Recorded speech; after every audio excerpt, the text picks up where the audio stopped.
To the town of our Frio rode a stranger one fine day. Hardly spoke to folks around him, didn't have too much to say. No one dared to ask his business, no one dared to make a slip.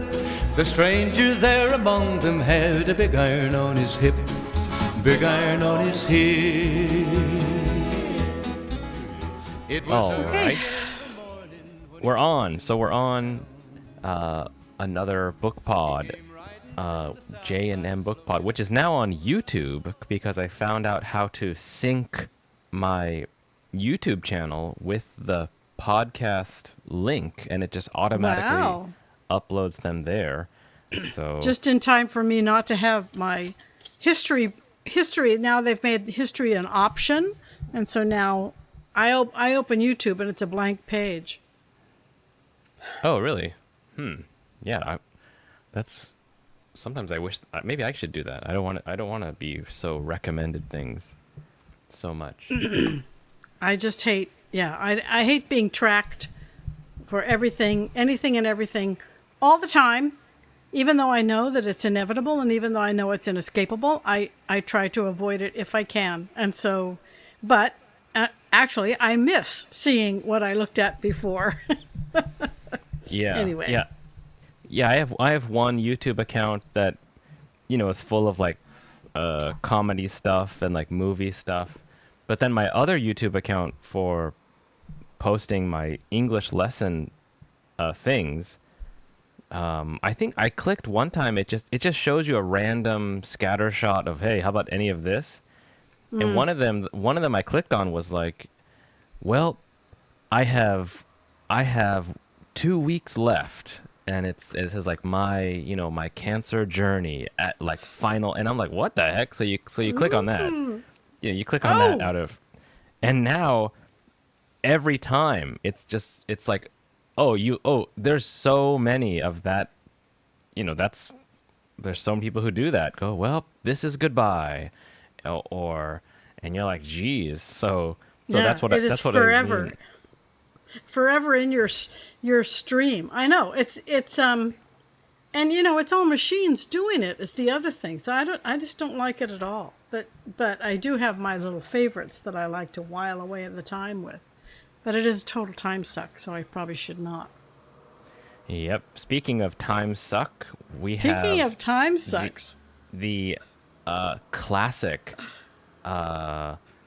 significant, compelling, blockbuster, mind-shattering oeuvre by, what's his name?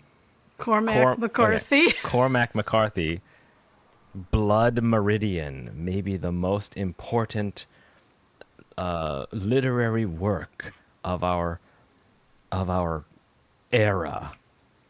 Is that what you heard? Is that why you chose it? I'm curious to know. I'd never heard of it. I've heard of Cormac McCarthy, but I've never heard of this tome.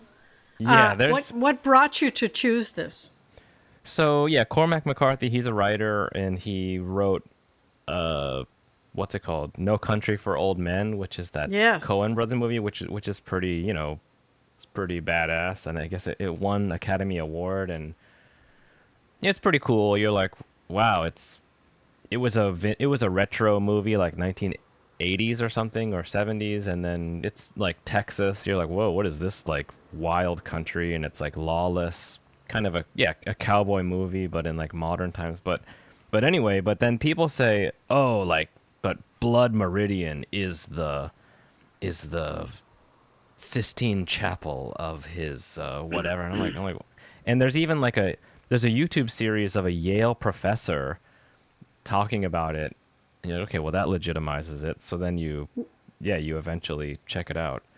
But and there's a lot online about it, including one guy's podcast, and I can't remember his name. He has kind of a peculiar name, but he just summarizes and analyzes the whole thing. He's got a 50-minute podcast, and I watched a little bit, and he had some interesting things to say, actually, because I was a bit at sea, I have to say, with this.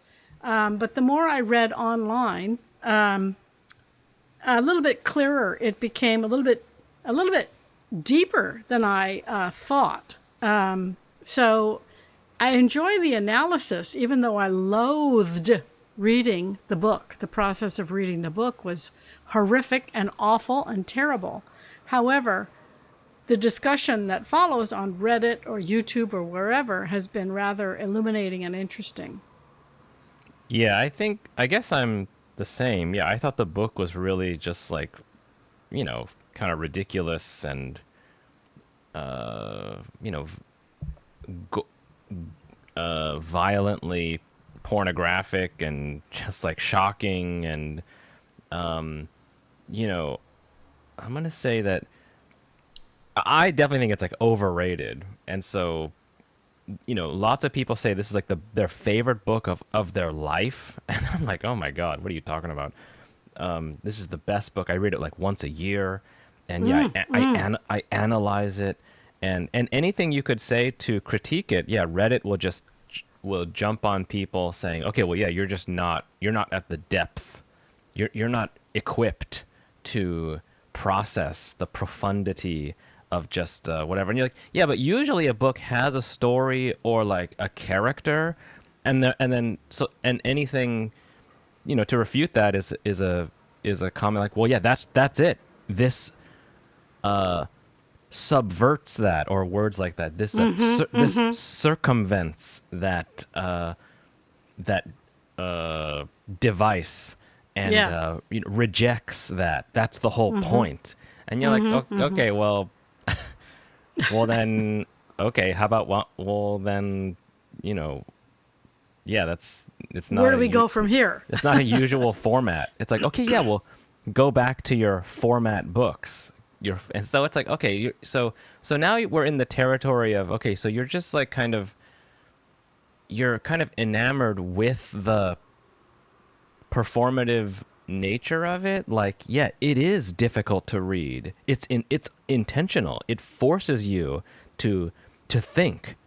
And I'm like, okay, I don't need like, I don't know, like, I get I don't know. I guess then you think about how, yeah, well, I think about interacting with actual people. Like a book is one way. Like it's supposed to tell me something. I can't converse with it.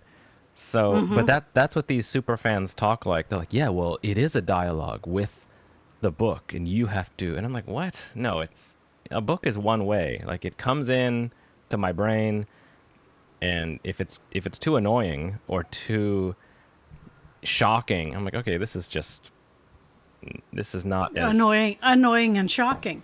Well, I think that it can be perceived as sort of two-way, as far as the reader identifying with it and receiving a message from it, and the reader does bring something to the book. But if the reader brings too much and reads into the book or the story or the novel or the characters, so that they get some deeply profound meaning, they may be reading into it a little bit too much. And they may be in a certain point in their life where they really can connect with certain events or characters. But once again, that's a little bit too heavy on your side, on the reader's side, I think. And however, having said that, I have to say that, I thought of Trump throughout this book, and just the chaos and the relentlessness. I did equate it very easily and simply with what's going on in this country right now. It's pretty scary. Yeah, there is. Yeah, so this is written in like 1979 or 1980 or something. So pretty recent, pretty long time ago. So I would. I think that's fairly recent. You think it's a long time ago? It's like almost like it's gonna be like 50 years ago. But yeah, we're in the thick of a trend of over romanticization of pre-civilization or the base nature of people, and look, like law doesn't actually work, or there's collapse is imminent. Yeah, like just like in the last book, the bee sting, how there's that survivalist or preparation person thinking there's a, we rely too much on we believe too much that human nature being good or something. And or government will save us. Yeah, all that. yeah, so there's a lot of like you said, there's a lot of hostility that I think people carry into a book like this. Like, yeah, look, I knew it. Yeah. Hey, like getting your head chopped off is right around the corner. And it's like, okay, well, you're just deeply afraid from something else happened, or you're deeply troubled or worried. And, and yeah, there are people who have seen that moments of lawlessness, or just like, oh, this is not civilized. This is violent. But yeah, our goal should be to get away from that, not to validate it as much as we can, or seek it out maybe. So this Blood Meridian is actually, I read, it's based on a true story. It's actually, what we have in this book is this gang of ostensibly authoritarian figures. They have some cachet because they were initially led by a former general or something like that, and they are paid by, quote, the Mexican government, this is as much as I can understand, to eliminate the Indians who are, decimating efforts at civilization in Mexico. And I think, I'm not too sure if there's not some sort of straying in and out of what is Texas and Mexico. I couldn't keep track exactly. So it's based on a real story. There were bounties paid for scalps of Indians by the Mexican government to rid the country of this, these pests, these Indians, of course, who were here first. And so this gang takes it upon themselves. They're not perceived as a gang at first because they are headed up by a former Civil War general, I suppose, or military officer, and a judge. Two ironclad figures of authority and institutions, totally. Yet they just degenerate into a gang that just leaves. They just decimate everything that comes across their path, and their behavior is so beyond the pale. There's no integrity, there's no honor, and even when they are finished with their, quote, battles, and they go into some barely surviving little Mexican town, then they proceed to drink and shoot and destroy the place. Just destroy the place entirely. So what we're presented with is what seems to be a legit group to rid the nation of this menace, but they just devolve, or were already there, devolve into this gang that just steals, kills randomly anywhere they go. Yep. Yeah. And that's what's I thought is the ironic thing about it is that, one of these hardcore readers says, yeah, look at the chaos they bring everywhere.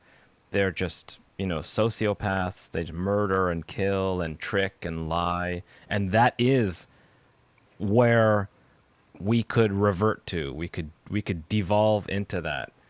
And I'm like, well, wait a second. Yeah, they get away with it so much because there is a framework of law and government and an economy. Like, we'll pay you to do this, right? And you're not just a psychopathic murderer, right? You're not the opposite of what you're saying. Okay, well, okay, then thanks.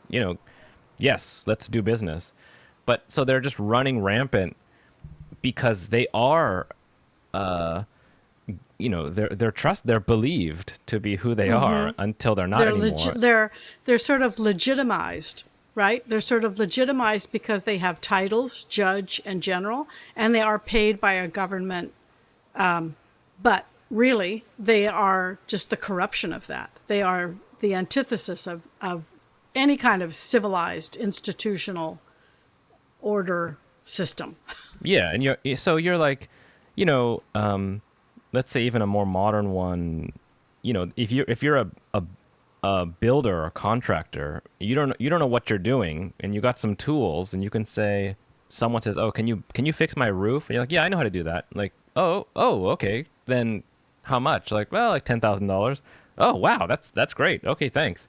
And then you just take the money and just improvise a new roof and then leave. There is law, but you could get away with that for a little while before people catch on. Like, wait, that guy had no idea what he was doing and just a total liar. And I'm like, yeah, he's done that to me too. So you might think that even today, like, well, that could never happen today. But like, no, you could. There's laws to make it not worth your while. Like, don't do that because we will punish you eventually. But you could do it. And so that's why these guys are like, you're killing Indians, right? Not just local natives. Like, no, you could never know that. So just, we'll kill who we want.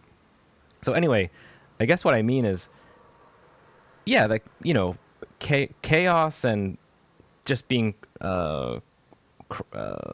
crazy. It does pay off when you're exploiting a system that has been established to be like, yeah, we're all relatively reasonable people, right? You're not doing that.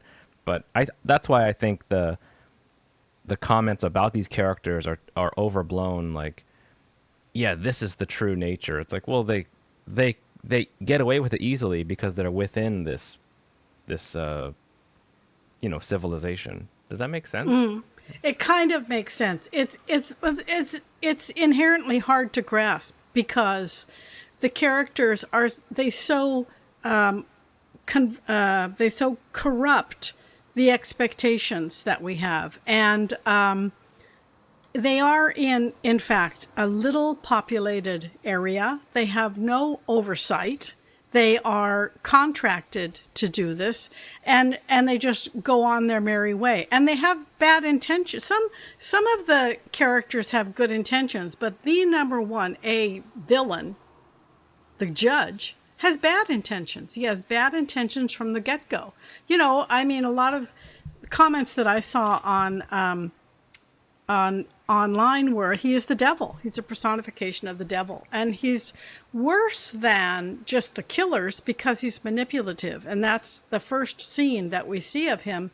He manipulates another institutional icon, a preacher, even though he's probably a snake oil salesman. It's another convolution or corruption. It's difficult to even find the words to express what's going on with these characters. These characters are, a general who just becomes completely corrupt and not just takes over a ferry service and extorts people of money to cross the river, but then just starts stealing from them and just probably killing them afterwards. I don't even remember.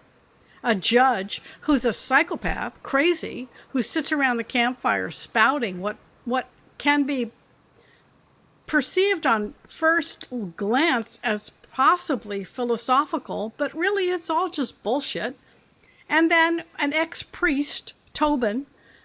We have a thief who's been branded with the horse thief on his face, and his ears have been removed because he's a thief. And, quote, the kid, who has not even an identity, who's just drifting or, trying to survive from one place to the next with a bad start and a bad finish. So it's really difficult to sort of see these people as types or to even identify who they are or identify what's going to happen because they are so corrupted. Yeah. And I think that the judge is he's just a superhuman, like to analyze his character, it's like, well, you might as well just analyze a fictional character like, you know, the devil or like a demon or something, because A demon, yeah. a person like that, they don't usually, like, how rare are they? And then when we do have one of those, just a you know, sociopath, like mass murderer, you know, they don't get away with it for so long. Like, eventually, you know, the rumor spreads, like, get away from that guy. But Yeah. but Eventually, you'll starve him by, you know, not having followers, except maybe one idiot, one, you know, brain damaged individual that will follow him anywhere. But the other people are, yeah, they're just, you know, totally short-sighted, exploiting what they can, spending money, collecting scalps, like the Glanton, the gang boss, or all the other characters are just, yeah, those are people, but they're successful for their each individual short run, because they're operating within like a trust-based kind of society. But yeah, Right. the judge is, I mean, the writer just adds whatever more charming thing he wants. Like, he can speak any language. He what else does he do? He's good with it. He's hairless. He's bald. He's Oh, yeah, hairless. He's giant. He walks he's around big. naked. He has he's given himself a title. He draws pictures, and yeah. So anything that would charm a person. This guy seems like, you know, I don't know people like that. So he's not really a real character worth, like, you know, thinking about, I think. No, and I think you have to look at all of these people, and this whole, you know, story, to use the term loosely, as rather allegorical. I think that you can't see him as a real character. He's too slippery. And I think you hit on a major point there, where they will be okay in the short term, but in the long term, at least we're hopeful that human beings' better natures will come to the forefront, and not, you know, not just go into this downward spiral. Although, you know, the book ends with the triumph of evil over innocence. You know, that's for sure. Yeah. From what I've read about this, also, a lot of people have interpreted this as sort of looking at the West with truer eyes, and not romanticizing the, you know, the cowboy, the lonesome cowboy riding off into the sunset with honor and dignity. And, you know, American literature, i.e. the movies, are full of Dirty Dozen bands, of these misfits that get together, and but they do something good. They have some sort of higher purpose. So the Dirty Dozen is kind of an old example, and a more modern example is Inglourious Bastards, or any one of Quentin Tarantino's films, because he likes to rewrite history. And it's this motley crew of Americans who have probably a criminal record and do all this bad stuff, but they get together and they achieve something of a higher purpose. They defeat the Nazis, or they, you know, rescue the artwork or something like that. But in this case, what we have is this motley crew just running amok, and not achieving any kind of higher purpose. In fact, doing untold damage to any attempt at civilization in Mexico or Texas, and getting away with it. Right. Yeah, that's one of the, I guess, one of the typical formats of characters. There's like an arc. They start somewhere, they go through some kind of process, and then they're developed into something else. But so if you said that, like, well, yeah, the kid has, what's his arc? He's just literally following whoever's next to him, because he's got nothing else. He's just, yeah, there's like a dog that follows them. I'm like, oh, that's symbolic of the kid, because he follows just whoever. And then the judge just keeps getting new things tacked onto him. He dances, his language, he's so sophisticated. It's like, yeah, it's just conveniently keeps getting added on. but really just a liar. Or yeah, then the associates who just get killed off. Like I had to look on the internet, like how many Delaware natives do they have? Because they Indians. kept getting killed. They kept getting killed, and it's like, well, and why are they even with them? So it's like, yeah, don't worry about that. They're just they've joined up. So yeah, so again, like, yeah, well, where's the arc? And it's like, well, oh, that's, yeah, go back to your children's books where that's important. It's like, okay, so my thing with this, I didn't like it. I thought definitely like overrated, but although the ending was kind of haunted me a while. But I would say the thing with this book, why it's so popular, is that there is a lot of like coverage to defend your position on it. Like, yeah, we're totally in a trend now where history is very critically looked at, like with catchphrases like, oh, the winners write history, or whitewashing, or euphemisms from the past, things like that. And you have to be like, yeah, well, of course they did. Of course they do that. But, to hold up some fiction that's just ultra violent, saying like this is more legitimate than a historian's version, it's kind of like, this is not in the same like league. And yeah, there's coverage because, yeah, violence seems truthful, like, oh, look at it. Oh, it's like, yeah, people don't want to look at that. They don't. They're revolted. Repelled. Yeah, repelled Yes. by it. But that has also coverage like, oh yeah, you're too sheltered to want to see something that's true. It's like, no, people don't want to know that. Yeah, So- I'm repulsed by it, and because you are repelled and revolted by it, because weren't you waiting for? I mean, when I was in elementary school, I remember there was some, historical figure, some sort of historical fact about people throwing babies up in the air and spearing them with their spears. And didn't we have that in this book? We had one of these bad guys pick up two babies and smash their heads together. And it was so, of course, it was so expected and gratuitous that how low can you go? How much further can you go? There's no sense to it anymore. It's just an inundation. It's a flood. And so I can't tread water anymore. And people are repelled by this because people do have better natures. And the fact that they got away with it so long is because they were in the hands of a psychopath. Yeah. Who should be institutionalized.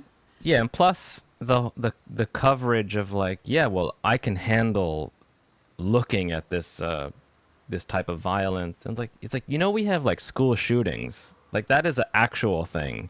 So gripping a fiction, yeah, like this is I'm like, we have like ultra violence every day. Like you can literally just find it. And I don't. So why don't you want to look at that? It's because, yeah, there's a whole, I don't know, like people who like this book, I think it's something like they didn't like the typical books from high school that are, more, light, or had, yeah, those character arcs, and, were about times that were uninteresting, like To Kill a Mockingbird, or yeah, Dickens, which is like, this is why do I have to know this? Who cares about this? But, a Western with guns and animals and murder that seem, yeah, it's like performative. Like, oh yeah, this is a book I can like. And it's you're getting kind of seduced by the hype, and also, yeah, the language. It's just some words. I'm like, is this even a word? Like the lofty, like he would. I can't even think of one. The lofty, I had to look up words. Peaked mountains, zwifted of dark wind. You're like, wait, dark wind? And what's that verb? Zwifted? What are you talking about? So I just like scrambled past it, like, whatever, you're saying something that I don't even care. I don't even think this is a, I don't even know if people actually talk like this. It's But a whole thread on Reddit. yeah. So But I think also that the reason why they get into this book is the same reason people got into South Park. It's titillating. It's not. I don't think South Park was particularly funny. It was just outrageous, and so is this book. And I do think, I think No Country for Old Men, I see a lot in common with this, and I love that movie. It was just compelling to watch. But again, you have these amoral characters like you have in this book that are just relentless. And that's what makes it so compelling. And I think that the reason why people love this is because other people are turned off by it. And so yeah, that's I another think thing. that, yeah, that makes it interesting, I suppose. I think these people, I don't care if they were living 100 years ago or not, they would be so traumatized by what they saw that they would just curl up in a ball and die. There's nothing that much rougher and tougher about these, 1800s characters or turn of the century characters. It's not that we've become so sensitive. They're just crazy. Yeah. It's we're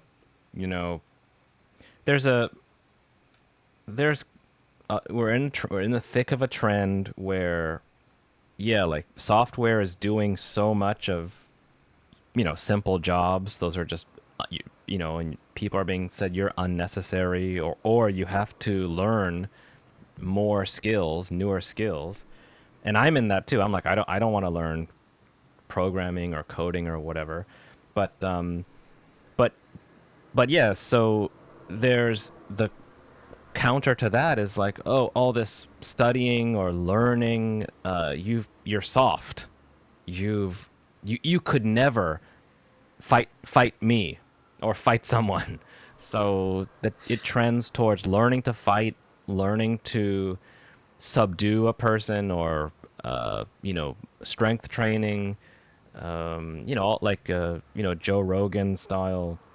That's like a trend. So, but it's funny because this book was like 40 years ago, 50 years ago, and it's finding maybe a new, I can imagine it's finding an audience with today's people. Well, the new group is coming of age and searching for the answers, and they're not going to find it in Joe Rogan or that other asshole that has a podcast. They're going to, turn to books, and then they think they're literate. I think Cormac McCarthy cannot be discounted, and I think that he's doing something kind of interesting here. I think he's laying it on awfully thick, and I think that when people find this and call it the seminal book of life, they're reading into it a little bit. But I do think that Cormac McCarthy did have a higher purpose, and I think he did.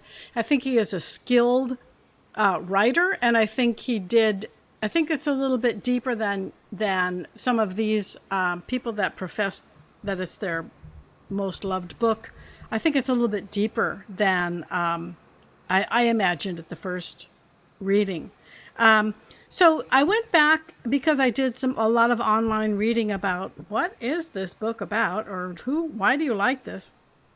And found out, first of all, that it's based on an actual historical event, and also that somebody wrote about how he wrote his graduate thesis on this book, and there are 3 epigraphs at the beginning of the book. One is a quote from Paul Valéry, who was a 1920s French writer, poet, philosopher kind of thing. Another quote from Jacob Bohm, Bohm, I don't know how to pronounce it, German, 1500s German. And then another quote that is about how 300,000, it was found a 300,000-year-old fossilized scalped skull. So those were the 3 not dedication, but epigraphs before the book starts. So what we've got is sort of a philosophical bend here. We've got, and very clearly in the book, we've got this difference between Western culture and, Spanish Mexican culture or heritage or conquering, for lack of anything else. So the rise of the Anglos over the Hispanic and Mexican and Indians, of course. And then we've also got this quote about the fossilized scalp skull, so indicating that this kind of behavior is that old. And at the end of the book, the judge says he'll never die, so that it's going to continue. So there's a lot online about Cormac McCarthy making a statement about war being natural, inherent, inevitable, and timeless. And I think that's another statement that he's making. There's a lot going on in this book because there's a lot of characters trying to interact with each other, and they are all designated as Indian or Black or Mexican or German or white. Was a Captain White. And so I think those antagonisms or those wars are part of what's going on in this book. Yeah, that is a thing. Like, it's kind of I like reading those books. I'm reading another Jared Diamond book where he talks about entire civilizations and how did their governments work. But so yeah, there's that.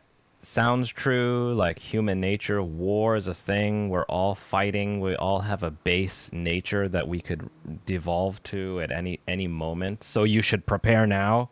Learn to like skin a rabbit and fist fight your way or choke someone out. But I would say, yeah, well, what about that even in this book, that's kind of the effort is towards coexisting in civilized way where people make everyday decisions like, no, I'm not going to steal because I could be caught and my future would be ruined. Social constructs like reputation or how you look, what's your family name, what's your job, what's your title, how much money you have. Yeah, those are all things to kind of stabilize so we don't have to steal, we don't have to kill, or if someone hurts you, you can we have kind of a law system that's there's individual cases of like, well, there's racism, there's corruption, or people just get away with it. But the effort, I think, through human history is towards optimizing it and managing it. But yeah, it's never going to be perfect. But yeah, well, the primary premise of the book is that they want to get rid of the Indians, which they consider a menace, so they can live in peace and they can establish civilization. So, I mean, the Indians are seen as, quote, savages. They're a menace, and let's get rid of them. So that's the whole premise of the book. So, yeah, the influence or the desire for a civilized situation is inherent also. Yeah, and it was I think even in this case, the Wild West, you just had, you had abundance of weapons. You just have guns everywhere. You had horses, which were, not native to North America. They were brought over there. So the Indians were like, wait, how do we get those too? And then also even the saddles, like they talk about saddles, like where's my saddle? Like that's such an important thing to travel. Like it's like if you had a car with no seat, you wouldn't be able really to make it, or it just would be risky at all times. Like, how do I control this thing? Or the mouthpiece, the reins and the bit, all that technology that goes onto a horse, and then the knowledge to maintain a horse, like with the horseshoes and feeding, and like, oh, this one's too tired, I should trade it in. That's all things that the Native Americans had disadvantage to. But the number one thing is you had all these immigrants who had left their country or like, and the cowboys are all men. They're like, well, I had nothing back in Germany or back in England. Now I can do whatever I want. So the native people were like, what the hell are these people? They're just literally just born murderers. I mean, at least we do it for like honor or to protect ourselves. They're literally just just coming in boats, just coming and coming. And it's being supported by government saying, we'll pay you to do it. So have at it. And no respect for the environment, planting out of season, planting the wrong things, killing game, killing everything, killing people, just no respect or not knowing where you are. Sort of like read the room, guys. Sort of like that. Yeah, so even in this case, you had it's not the, I would say it's not the base nature of humans. It's just a crazy opportunity of a super disadvantaged people technologically, and then an abundance of just expendable men who are like, yeah, I'll do that for $10, whatever, I don't care. Yeah, I don't have anything else to do. Yeah, like, well, what else am I going to do? Yeah, become a railroad boss or something. This is it. This is all I got. So yeah. And the kid's the primary example of that. He can't read. He was raised in a horrible home, so he tended to violence early on, and he just, that lesson was just retaught several times, and that's how he survived. Yeah. The first event that happened in the book was this fight outside, quote, the Jakes, the outhouses at the Bar of the Mud, between the kid and this guy Toadvine, who's got the ears missing and he's a horse thief. And what happened is that they put down boards between the saloon and the Jakes outside, and one was coming, the other was going, and they wouldn't make room for the other. No one would step into the mud, or no one would back off. It was just this. And so, of course, they fight. They just fight. They fight until somebody comes in and hits somebody with a club to stop the fight. Then when they wake up, they band together. This kid, what I noticed about this kid, who is sort of our protagonist here, is he has I thought one of the questions I asked myself is, how is this kid different from Hamlet, say? Hamlet, iconographic protagonist who doesn't act. This guy is passive also. What's the difference? There's no introspection with this kid. There's no assessment. There's no evaluation. There's just drift and aligning himself with whoever is powerful at the moment and whoever seems to be powerful in the future. I think that's the big difference. There's no thinking going on. So even that, I would say to someone like, what about that? You got this kid character, and what's his arc? What's his beginning? And they'd be like, well, he's a guy. There's coverage. Well, he was poor. He had no opportunity. So I'm like, yeah, I'm not talking about that. I just mean, how is it, if you're writing a novel, and you can write whatever you want, like, why would you just give like nothing? So nowhere to develop from. And then he kind of develops into a grizzly guy at the end. But you have to wait for it so long. But so now I just want to say something. So yeah, I didn't like this one. I thought it was just troublesome to read, and yeah, I didn't care about the violence because, I mean, there's movies, there's actual violence every day, and that's not. I don't care about that. It seems, you're being seduced. Well, you were being flooded. You were being flooded with it also. No, I wasn't really bothered with it. A text version of like what happens, because people online were like, oh my god, then that I read the part about babies being hit, and it's like, or I thought what was even worse was when the judge rescued a native boy and they're playing with him, and then he just kills him as another scalp. So I thought that was the real much more shocking than someone swinging like babies around. Oh, but still, God, yes. It's kind of like reading words about that thing and even imagining it is like, yeah, that's, it's not, it doesn't bother me compared to actually like if you saw a video or something like that, that'd be traumatizing. I just want to say though that yes, that's possible that reading the words don't have the same impact as a visual element does. But also, this book was so full of violence. It's just how are they going to up the game in this adventure? Where are they going to stop next? Who are they going to kill? What new methods are they going to find? And what new disgust am I going to feel? And so I think that we were inundated with the violence, and so that you become inured to it. Yeah, like I thought another thing like this also reminded me of that show Game of Thrones. Have you watched that? Like I've watched part of it.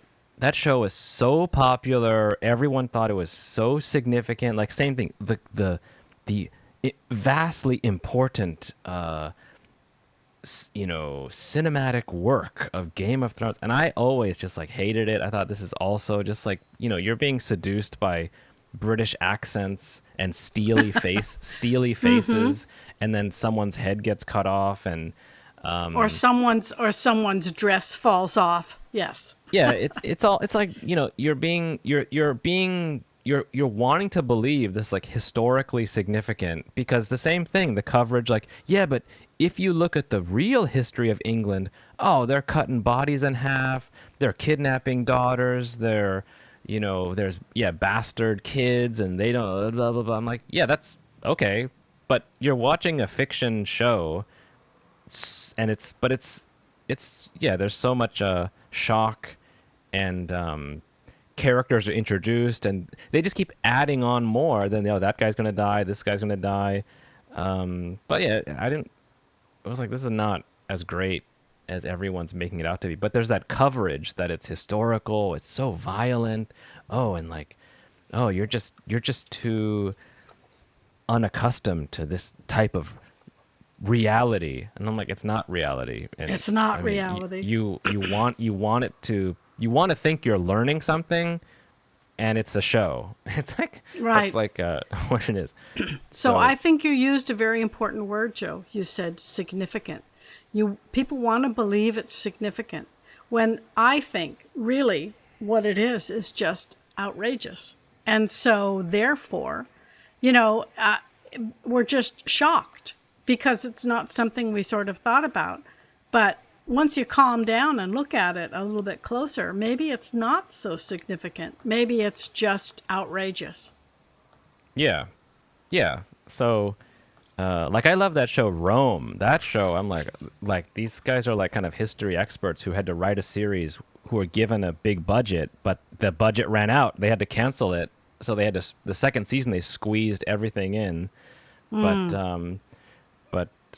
yeah, that show I like. But, and yeah, that's also, you're shocked by like the ancient Romans, like, wait, you could sometimes be gay, or you could be married, you could have a girlfriend, you're like whatever. But anyway, I have a list of, just without the story, although there's not really a story, it's just the journey of this kid.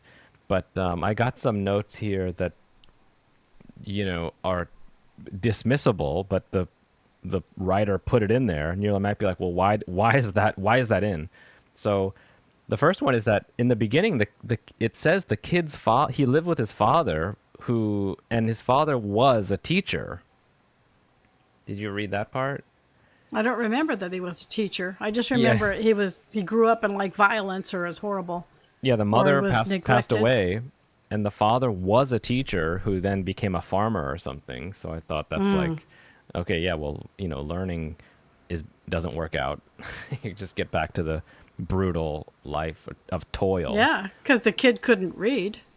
Yeah, like also there's the part, the hermit character, he just kind of camps out with that random guy, and then I'm like, okay, well, why is he in there? And then finally the kid wakes up with him looming over him. So why that's just some little pulp, a little bit of a gay, or like no, I mean Yeah, what is it? maybe. Like Yeah. Pedophilia or gay. or like I don't even know. Just like some kind I of. don't even know either. Just sort of titillating again, a little titillating detail. Yeah. Say that somebody else was. I forgot him. I got confused. He wasn't gay. I think it was. I don't remember. No, he did wake up and he was very close, and the hermit was very close to him. And he said, "What are you doing?" And was he? there Oh. there was that hint. And also with the guy, the mentally defective individual who was in the cage, and the judge took over. What's up with that? What's going on with that relationship? Yeah, that was also. That skipping to that part. Yeah, the idiot who eats his own shit. It's like, okay, you cannot do that. You would die if you did that. So I that's think just so. like, that's just like ludicrous.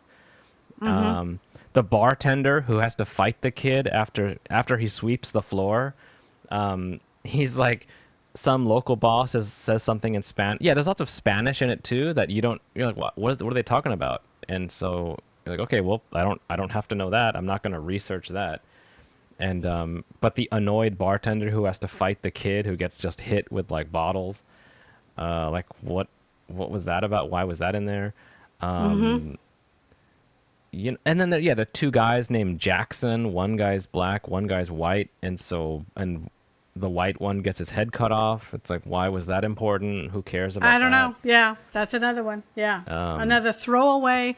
It's like, my question is Cormac McCarthy make that character a throwaway because he perceives him as a throwaway? Is that a message he's trying to get across? Because a lot of these characters are thrown away. And is that what he's trying to say? That they're just throwawayable? Yeah. Also, there's a horse was bitten by a snake, and it's just like walking around. And I even looked at Spark Notes, like what is the significance of that? And it's the person writes like it's a metaphor for how people are rejected and then they're shunned by their colleagues because the snake bit horse had a big swollen face, and they said, why don't you just shoot that horse? And the people said, because then you have to eat it, so we keep it alive so we can eat it later. Oh, that was so you don't even remember because it just not. It's not relevant. Just another to random anything. fact. Yeah, just another random fact. The other thing I noticed in this book, everybody's spitting all the time. Somebody makes a statement and the listener spits, and it's usually a sign of derision to spit. But I mean, they all just were spitting all the time. It's just another piece of disgusting lore in the book. Yep. There's also, I think the judge like shoots some dogs or throws some dogs in the water, and that's also supposed to shock you. If you don't care about people, if these aren't real people to you, how about if I shoot a dog? Then people are really like outraged. And I'm like, yeah, I don't care about some fictional dog getting killed. It's not real. Like, it doesn't affect me. But that's what the super fans are like, oh, but it's a dog. I'm like, there is no dog. This is just Well, a random character. But it's all fiction. I mean, when you read, you can't just write it off and say, well, there is no dog. It's fiction. You have to delve a little bit more deeply than that. Well, fiction can be, if you say like, well, why did he do that? Why? Yes. And then I'm like, okay, yes. if I was like that, would I do that? Then you're like, okay, I'm troubled. But these characters, like, yeah, I would. They don't. There's no motivation. They're just running around. Who cares? So I was like, I'm not affected by any of these horrible decisions. I guess. Well, is because what I mean. I think because you were flooded with them, you were inundated with them, and so you get numb to them. Because what else can he do? They kill the babies, they kill the dogs while he's testing out. I think it was the captain. They got a delivery of some guns, and so he decided to shoot some things. So he shot a dog and he shot a window out. And okay, random violence, random acts of violence. I get it. It's just pretty constant. So Yep. Another thing, a horse bites off another horse's ear. Oh, I think I do remember that. And Yeah, what? like- Yeah, what's that? That was that was like just people kill each other too. Yeah. that was just another thing that happened. A horse got angry, bit another horse. And yet, I think even the notes, Spark Notes online said like, yeah, that's another metaphor for how people can just w- immediately attack each other. I'm like, No. Well, the problem is with all of this is what are you supposed to do with it? yeah, it's like you said, they're searching for depth in like anything because it's just just a flow of just, then this happened and then this and then this happened and then this guy got his head cut off. Yeah. And you're like, holy So, shit. When I started reading this, I thought, oh, is this going to be like what they call a picaresque novel, which means a young person goes on this journey and has these random adventures and then comes out the end having learned life lessons, right? So we sort of have that, but of course it's convoluted and of course it's corrupted because the young kid gets killed in the end and, has this horrible ending. He only learns how to survive. Because what struck me most about this book is the aimlessness of this band. What we have more often than not is at the end of some thing or some description, they went on. That phrase is repeated throughout the book. They went on, they went on, they went on. 9 times out of 10, it's not a direction. They went up, they went down, they went east, they went west. No, they just went on. There's just this aimlessness, and you use the word no motivation. Usually in a book, and you also use the term arc, you expect progress. You expect confronting a conflict, and then something has to change from that conflict. The interaction with that conflict leads the character to change, or the situation has to change. Something's got to give. But with this, it just goes on and on and on, and there's no progress. People die, new people join the group, somebody gets their head cut off, but there's no progress. Nobody learns anything. Nobody achieves anything, even if it's an achievement of something bad. There's no achievement going on here. It's just aimless and random. Yeah, and that even that, we're in that trend where people are wanting to believe that that's the true human nature under the decadence of smartphones and fashion and all these things. But once it comes down to it, push come to shove, we're just all just gonna bite each other's ears off or whatever. But even even in for thousands of years, people who were just surviving, growing food and eating it, their life was toil, but they adopted like, okay, but if I do this, I'll go to heaven. Well, that's good. So I'm working towards that. This is all a test. So if I can just be a good Christian or whatever religion, every civilization willed toward religion, not just randomness. That, okay, if I do this, then the gods will give me this next year. Maybe. Oh, yeah, then I'll do that. I'll do that. And you do that. And we'll do this together. Then our chance goes up. So there's way, way more examples of humans, working towards progress or, okay, I'm here now. How can I get over there or have a higher chance of the gods protecting me or helping me or things like that? So, and technology, this helps me, this makes me safer, this makes everything easier. So I'm totally reject the romance with no, this is where we are underneath and we could be someday. And I'm like, I don't think so. Yeah, I agree. And I think also, even if you don't put it on a spiritual or godly level, if I give you this fruit, maybe you'll lend me your hammer. Even if you don't put God into the picture, working together toward some sort of godly thing, just the concept of, if you do this for me, I'll do that for you, and we both, it's a win-win, is a concept that humans do and believe in, I think. Yep, that's that is a huge thing. I saw a YouTube video that collaboration was even before language was how humans just dominated everywhere, because they could say, yeah, let me use that, I'll give it back to you, and if you don't, you're worse off, you'll be cast out of the tribe. So, and other animals Right. don't know to do that. They're just like, give me that, I will fight you for that food right now.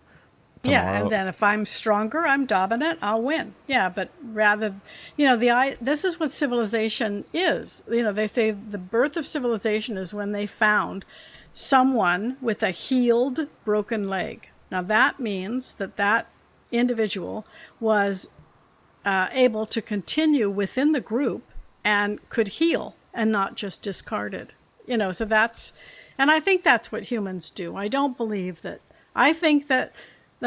we're like the judge. I think that's psychotic.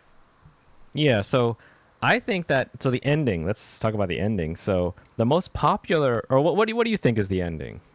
Okay, before we get to the ending, I want to talk about what I found the intrusive and overly embellished descriptions of the natural surroundings.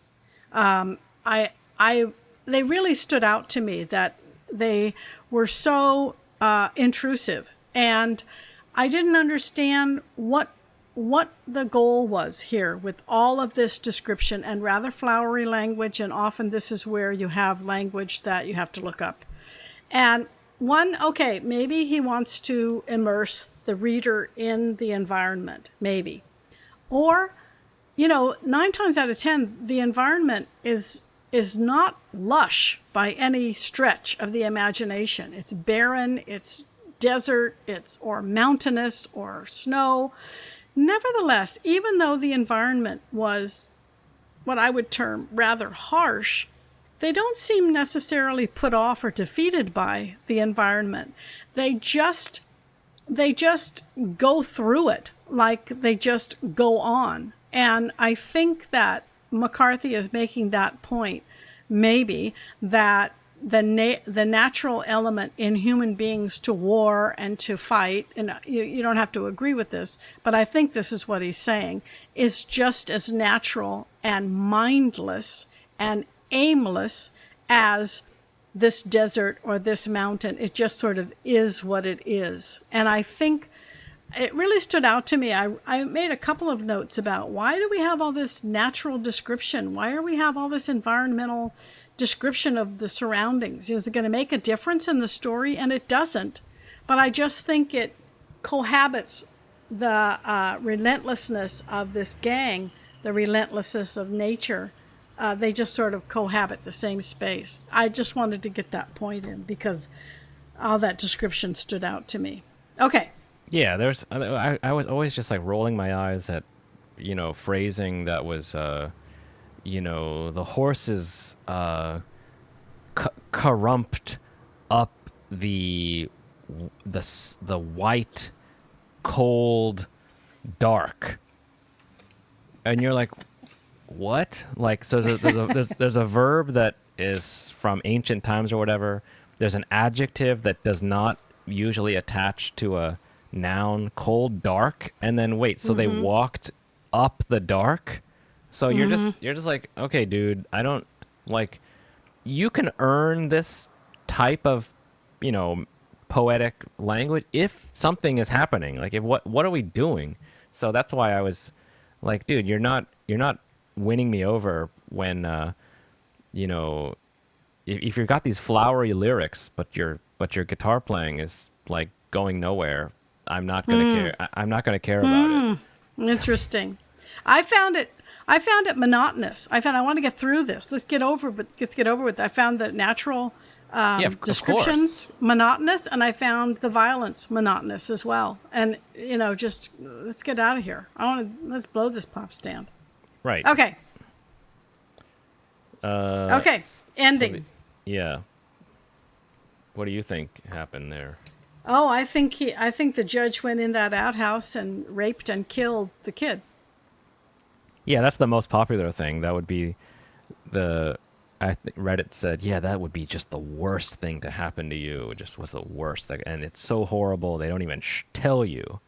Some other guy says, like, oh, don't even go in there. It's too horrible. Well, but yeah, people were outraged by what they saw. So he must have been, if not raped, maybe he was scalped. That's not an impossibility. They certainly have a lot of practice at that, this group.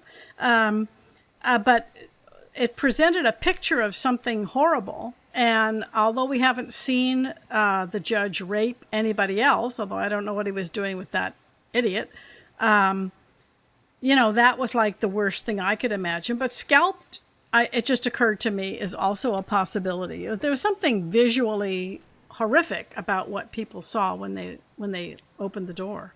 I think that, yeah, this judge is just such a ridiculous character. Just everywhere he goes, he can do whatever he wants. He's unaffected. People trust him. They believe him. That he's just an authority. He hunts the kid, no problem.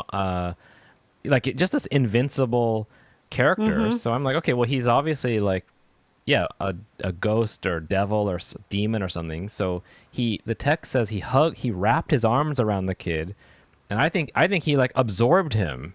He like, you like come into my body and now I own you. You didn't join me, or he wanted to. Yeah, at the end it's like you were supposed to be my student. So it becomes this like, what, like Luke Skywalker, Darth Vader. Let's just shove this in, that this was the actual storyline all along, and the kid wants to get away from him. Light side, dark side. It's like, what? Why are you just gonna crowbar this in here? So I thought of just like, yeah, he absorbed him, and then his body disappeared, and the people saw, you better not go in there because he disappeared or something. So again, I reject the hyper, oh, he must have been raped, like just because, yeah, that would be the typical horrible ending. Formula of this whole you'd have coverage there, like, yeah, well, this whole book is about the true horribleness. It's like, it's ridiculous. So he ridiculously absorbed him into his soul, and that's it. Yeah, well, and why is he so concerned with this one guy who was with the gang but then went off to live another life and continued, and the devil will get you at the end? Is that it? I don't know. It's just some sort of horrible ending, but not absorption. I didn't think of that, have to say. Yeah, that's my version, because the whole character is just ridiculous. So why not that? You don't know.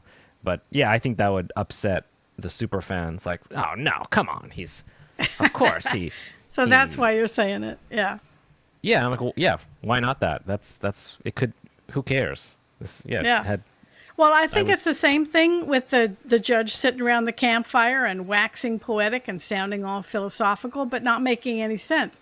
It reminds me of the guy in Speed, which I just watched again recently. And the villain in that, he talks about, you don't know the becoming, you don't understand, and it's just nonsense. You're crazy. You're crazy, guy. Don't tell me I don't understand.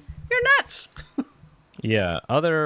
I thought also of that movie Fight Club, which was like 1990 or I don't know when, long time ago. But yeah, that was a hugely culturally significant. Fighting is such a thing. Hey, it's out there. We're out there. Oh, like, God! It's like, go ahead. Or there was another movie too, I saw a long time ago called The Wild Bunch. Have you heard of that one? I thought of that. William Holden. I've never been able to watch that. I start watching it, and then very obviously it seemed to me, this is not going to be your usual Dirty Dozen movie. These guys are kind of bad, and yeah, they were bad. I don't think I ever finished it for that reason. Yes, The Wild Bunch. It was similar. It was really violent for its time, like lots of slow motion. It was Sam Peckinpah. He was famous for that, yeah. Yeah, people falling off buildings and lots of shooting. So you know what? The actor in that movie was William Holden, and that's the judge's name, Holden. Oh. Ooh. Oh, okay. Huh. Holden. So, anything else I thought of? Yeah, Game of Thrones. I thought of like that Fight Club. Just yeah, there's whole things of that's my word coverage for people. They want things to be. They want to like things, but they also want to legitimize it in the academy or in the like more elevated Literary canon. yeah, but it's like, well, why do you want that so bad? Just say you like it. It's awesome. I like when they fight each other. It's cool. But you know, if you really want to, you can't thrust history like, no, this is actually okay. Yes, it's fiction, but it's historical. And I'm like, why do you so want to be convinced of that? Just No, because they spend yeah. 20 hours a day playing video games, probably. Yeah, or it's because they had in their schooling they're like I hated history. It's so boring. That my teacher was boring. It's like, yeah, well that's not unusual, but you got to if you want to be into history or you want to find it, you got to find it. It's not don't I mean, yeah, I don't know. Anyway, Well, I don't care. I once tried to, do a little bit of history myself and tried to read some books I probably watched Rome or something and wanted to read more about the Roman Empire. And what did I find in the history book? Battles, wars, who won this, what territory was exchanged. So, I guess that they may have been bored by history because really it is like a series of battles, Civil War history, you name it. But if you're in the thick of it and you get to witness the violence up close and personal, maybe it's more meaningful to you. I don't know. I did not like reading this book. I still love No Country for Old Men, but I don't think I probably will be reading very much more of Cormac McCarthy. Yep. Yep. What was I just gonna say? I thought of something else. Oh, I interrupted. Sorry. Oh, yeah, I think also because there's no humor in history. You can't really know the motivations of people in like still pictures or old like letters or diary entries. It's too distant. But that's the History of Rome podcast. That was like amazing. He like makes jokes about emperors and says it's really funny the way he does it. That's when I became like a super fan of I got to know everything about Rome from his podcast. And then that also another book, Love and Hate in Jamestown, about that was a really just those like funny things that he would write it in like a funny way. And he'd say, well, one guy name of Thomas Wynn like decided he didn't want to work at the camp anymore, so he went off into the woods. I guess at some point he realized that tilling soil was probably a better option than getting the soles of his feet sliced off and burned at the stake by the neighboring Delaware Indians. And you're like Jesus. So like and it's like you're even kind of like, well, how could he know that? How did he know that? It's like, well, you'd have to trust the writer from his style. Like someone must have found him, and the author just puts that in there. FYI, yeah, and that's what they said in this book, Blood Meridian, that they cut someone's feet, the soles of their feet off, just because it's fun. Like some tribe did that. It's like the most painful thing ever. You just have to try to walk around on just ruined feet. So yeah, it's not easy to find those good books or materials that warm it up, because yeah, usually school is cold and boring and it's a requirement, so you don't want to do it. But yeah, I don't agree with fiction as a way to feel, I don't know, you've accomplish something. I don't know. Well, it sounds like you had a lot of pre-pushback on this book even before you read it. It sounds like it was hyped up, and then you went into it to see what this is all about, and you found that to be overblown. And so I had never heard of the hype. And I know Cormac McCarthy was a famous writer, but I'd never heard the hype. So I was a little bit more maybe receptive. And also, it's my thing to try and interpret literature. And so, I mean, I try to see what's the author trying to do here. I mean, I always try to see that. Yep. I think, yeah, he was,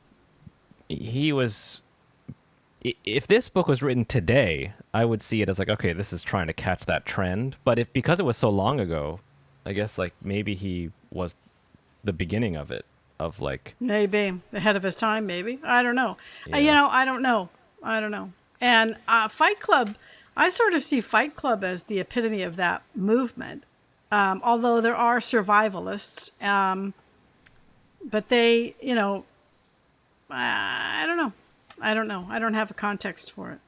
But I do have our next book. Oh, yeah. What is it? And we are going from the ridiculous to the sublime. Rules of Civility by Amor Towles. What the heck is that? Rules of Civility by Amor Towles.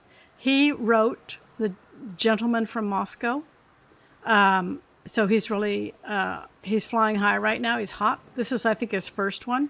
But I thought it was fitting that we go from Blood Meridian to Rules of Civility.